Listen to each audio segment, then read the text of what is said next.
The reason I created this video is actually quite simple. For a long time, I also thought of the number in my bank account as a kind of security indicator. But as I started looking more closely at history, I realized something. The real issue isn't how much money there is, but what stands behind it. It took me a long time to understand this. Our idea of what success means doesn't really belong to us. Most of us, without ever stopping to question it, treat the number in our bank account like a scoreboard. If it goes up, we're doing well. If it goes down, something must be wrong. I thought this way for years too. But as I read more history, one question kept coming back to me. If this logic were true, why did such a large number of the richest people in history lose everything they had? This isn't a coincidence. It's a pattern. You only need to look at the past to see it. Take France under Louis XIV, one of the most magnificent periods in European history. Even today, the Palace of Versailles takes your breath away. Gold leaf, marble halls, perfectly designed gardens. Back then, wealth wasn't something to hide, it was something to display. The nobility would even spend their real fortunes just to look rich. But there's a detail that's often overlooked here. The economy behind all that splendor wasn't solid. The system relied on money from wars, wealth flowing in from colonies, and an ever-growing mountain of debt. Taxes were suffocating the population. From the outside, everything looked brilliant, but from the inside, the structure was slowly weakening. One attempt to cover up this weakness was John Law in his experiment with paper money. The Mississippi Company promised people a shortcut to wealth. At first, it seemed to work. People thought they had struck it rich overnight. But this wealth wasn't based on production or real value. When confidence disappeared, everything collapsed. And this is where it's important to pause and say this. People usually imagine collapse as something sudden. In reality, collapse most often builds quietly and gradually.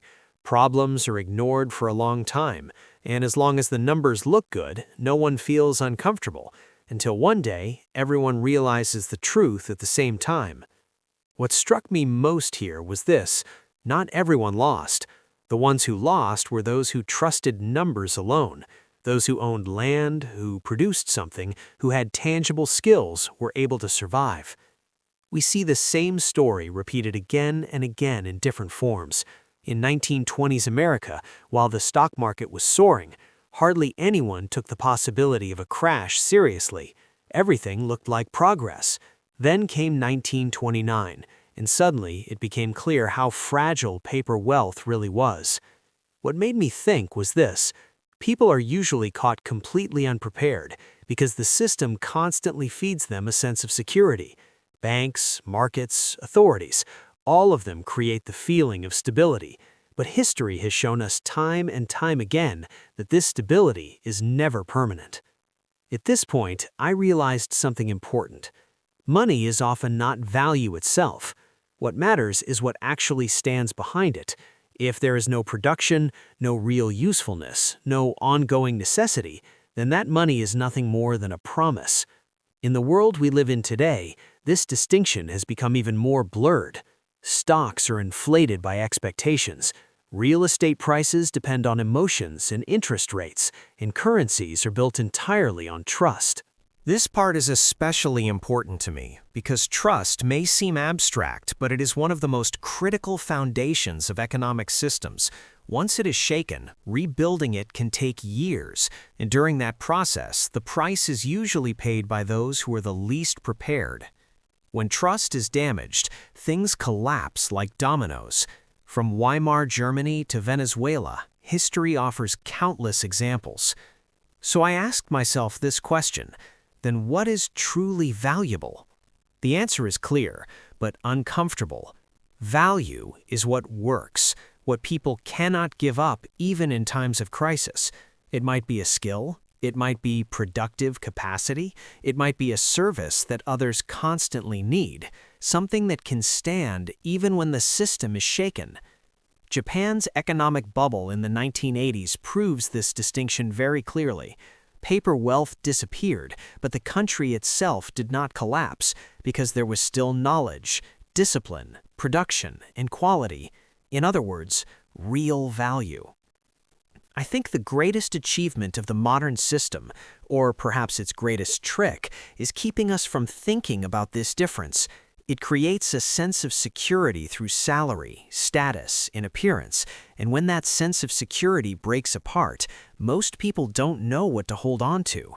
Throughout history, the most vulnerable have often been those who appeared the richest, because when things were good, they weren't producing real value. They simply believed that good times would last forever. The lesson I take from all these stories is this: real security isn't about what you have when everything is going well. It's what you still have when things go wrong. Is it just money, or is it something that actually works? That's why the issue isn't about earning more. I think there's a small but critical shift in mindset here. Asking yourself this question: if conditions change tomorrow, would I still be able to stand? It's an uncomfortable question, but also a guiding one. Understanding what your possessions are really based on. Are they productive? Are they durable? Do they have real value in other people's lives? If you take away just one idea from this, let it be this: numbers change, systems change, but real value is much harder to destroy. History has proven this again and again, and perhaps true freedom lies in realizing this difference early on. If you enjoyed the video, don't forget to subscribe to the channel and like the video. Empire of Money.